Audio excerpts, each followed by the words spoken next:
Hey Jessicats, welcome back to another episode of Study with Jess, and if you guys are new, then welcome to the Jessicat family. So pretty much on this channel, we just have a big party and we just have a lot of fun every single week. So I hope you guys enjoyed this episode, and I am doing a study party today. So you guys have been writing in all of your study questions, and I'm going to try and answer as many as I possibly can in today's episode. So I hope that this episode helps you out with your studies and your assignments that you're working on at the moment. And if it does, then give it a thumbs up, guys. Anyways, I am ready to read out your questions. That was not as exciting as I had hoped. Okay, question one. How do I work out what type of learner I am?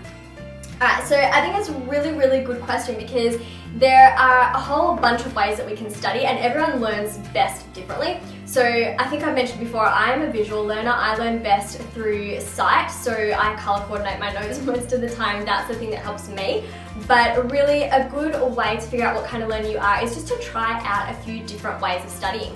One idea could be to use visual techniques like color coding your notes, making diagrams and charts, things like that. Then you might want to try some auditory techniques, so getting into some discussions with some friends, having a study party and talking through the material can be really handy, or you can actually record your notes and play them back to you. That's something that I actually do quite often. And then trying out some different ways to study, like a kinesthetic learner could be things like making a 3D model of something and adding some physical activity to your study sessions. So pacing up and down, or doing some star jumps, or making up a dance so that you can remember the information.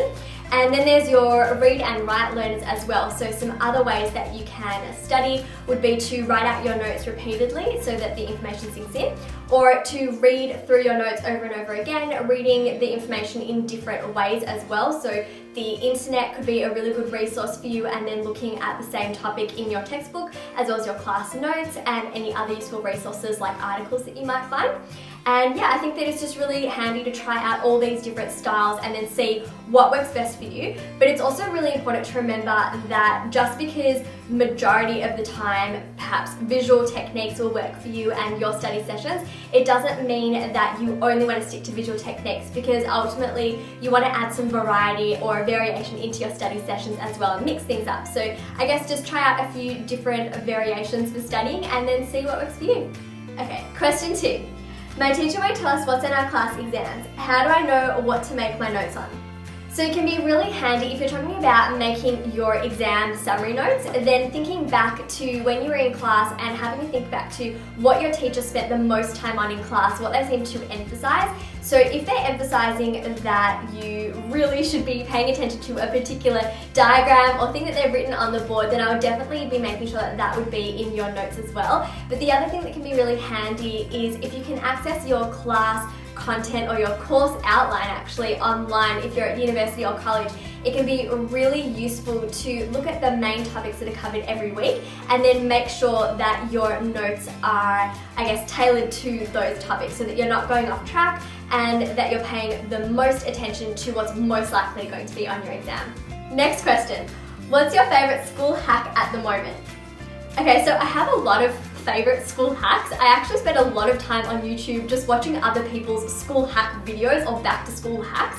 I'm honestly obsessed with all the different ideas that they post up, and I really want to make my own school hack video as well. So if you do want me to make one, then give this video a thumbs up, guys. But my favorite school hack at the moment would be probably to take my favorite washi tape and then just put a little bit of it around the tips of my pencils and pens, because I always lend people my stationery and I never get it back. Even though they say that they promise they will give it back, I always know they're not going to, and trust me, they never give it back. So this way, if you put some washi tape on the edge, you can even write your initials over it as well, then people are going to know it is your stationery and it's not going to get lost and it will be returned. So definitely that is my favorite washi hack, school hack for the moment.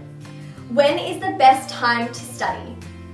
So I think everyone varies with when they prefer to study. I actually study best during the morning or early afternoon, and then my sister could be studying up till like 2 in the morning. I don't know how she does it, because by then if I were to adopt her approach, I think that I would just get really run down within 2 days. So it really depends on what works best for you. There's no specific time you have to be studying to get the best results, but I think it's really important to identify whether you're most alert in the morning or in the evening. And if you do study better in the evenings, then just make sure you're still getting a good night's sleep and not studying till about 2 o'clock in the morning, because if you're going to need to be up at about 7 a.m. the next day, you want to make sure you've had a good night's sleep. So yeah, it really just depends on your own preference and when you find yourself to be most alert and focused. Can you give us some tips on how to study last minute for a test? Okay, I can, and I'm so excited that I get to address this question in today's episode because you guys actually ask me this a lot. It always gets posted on my Instagram account. So I think it's really important that I mention I don't advise cramming for exams. However, sometimes life gets in the way, distractions happen, you might catch a cold, you might just have things that come into your life that stop you from studying, and so you might find that you have a test tomorrow or in a week's time and you might be stressing. So what I would recommend doing is spending time covering the major subtopics of your subject, as opposed to trying to learn every little piece of the course outline in just a couple of days, because it's better to know a few things really well and know the things that are most likely to be on the exam than know everything but only a little bit. So yeah, I would definitely have a look at the main subtopics in that subject and then spend your time trying to learn the key points there. So important names, important landmarks, key dates, definitions and theories. I would spend all my time doing that. And if you do find that you have some extra time before your exam, then you can always look over the little pieces of information that you might have missed. My teacher always makes us work in groups, but I always get stuck with people who don't help out. Can you give me some tips on how to work in a group? Okay, so when I was in high school especially, we did a lot of group work, and I used to get really stressed because I used to always want to be able to choose who my group members were, and our teachers would never allow it. But I found it was really helpful if, before you even start researching the topic, that you all get together and you write down on a sheet of paper your own roles. So I would write down everyone's name and then have a discussion about who wants to do what, who's happy to take on what responsibilities, and also make sure that you get each other's contact numbers, because if you're not very close friends and you aren't going to see them every single day and you do need to contact them, then I would definitely recommend finding a way to stay in touch, so emails or phone numbers as well. But yeah, I think that the best thing would be to establish your roles early on so that there's no miscommunication down the track and everything gets done. Next question, what's a tip for learning languages? So I really want to actually do an episode that focuses on how to best learn languages, and I have a whole bunch of tips, but I do have one tip for you today, and it was actually thanks to my sister, so thank you, Michelle. It's a really good website. It's called busu.com. It's B-U-S-U-U. I'm going to link that down below as well so you can click on it and check it out. But it pretty much has the most awesome activities and great ways to learn new words, and it's really engaging. And then the other great thing is that it's an audio website. I don't know if you can say that, but yeah, every single word that you type in or any word that you're trying to learn, it'll actually pronounce it for you, so that you don't just learn how to recognize the words and read the other language, but you actually develop the right pronunciation as well. She used it. She actually taught herself French over the last couple of years. She's one of those people that can just learn things like that, so yeah. Anyways, she learned how to speak French off this website because she was going to Paris for a little while to spend some time with her friends. So she recommended it and I checked it out, and it looks really, really good. So if you guys are learning another language at the moment and you want a little bit of help outside of class, then I would definitely recommend checking out that website below. Next question. I always run out of time when I have a test. How do you make sure you have enough time to complete exams?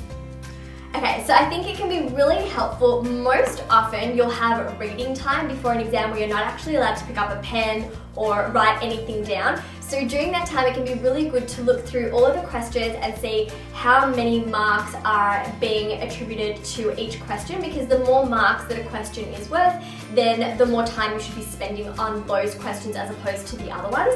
But what I like to do is then during reading time, and then I'll write it down in the first minute of writing time, is I will plan my attack.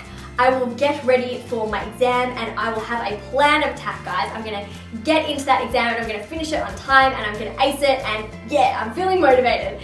So I usually would say that it can be really handy to allocate a specific amount of time for each section of the exam so that way you will get it done in time. Just make sure that you keep an eye on the clock. If you're anything like me, then I'm constantly checking my watch, but if you don't have a watch, then usually they have a clock somewhere in the room. And yeah, just be mindful of the time so that you are sticking to your plan, and that has always helped me, so I hope that helps you. Last question. I often run late to school. How can I become more punctual? Okay, so I probably would recommend setting a couple of alarms then, because I'm wondering whether you're the kind of person that keeps hitting snooze in the morning, and I can relate to that. So what I like to do is I'll actually put a couple of alarms on my phone, but then I won't leave my phone on my bed. I'll put it on the other side of my room, so I have to get up and turn it off, because the second I get up, I know that I'm not going to go back to bed. But if my phone is right next to me, I will just keep hitting snooze, and before I know it, it's like midday and I've just done like nothing with my day. I would definitely recommend setting a couple of alarms. The other thing you can do is be prepared for your next day the night before. So I'll make my lunch the night before, and I'll also pick out my clothes for the next day and lay that at the foot of my bed, so that way I don't really have to do that much in the morning besides wake up and eat breakfast. So yeah, I think preparing yourself for the following day the night before, and also not having your alarm right next to you, so if you do want to hit that snooze button, you gotta get up to do it. So I hope you guys enjoyed this video, and if you did, then be sure to give it a big thumbs up and subscribe to my channel for more study tips videos as well. And also, I've actually been posting up some new study tip sheets on seatededucationary.com for you guys. So I think I've got a couple of them up there at the moment. I've got my top 10 tips for managing stress, top 10 tips for taking exams, and I think another top 10 tips for tackling homework. I think they're the ones that I've got at the moment. But yeah, I'm uploading a new one every couple of weeks. So click on the link below if you want to check it out. You can print them out, they are free. You can pin it on your pin board, have it on your desk, whatever you like. But I really wanted to give you some more resources to help you out with your studies, so I hope you like them. Anyways, I will see you guys next week, and I hope you have an awesome week. Love you guys. Bye!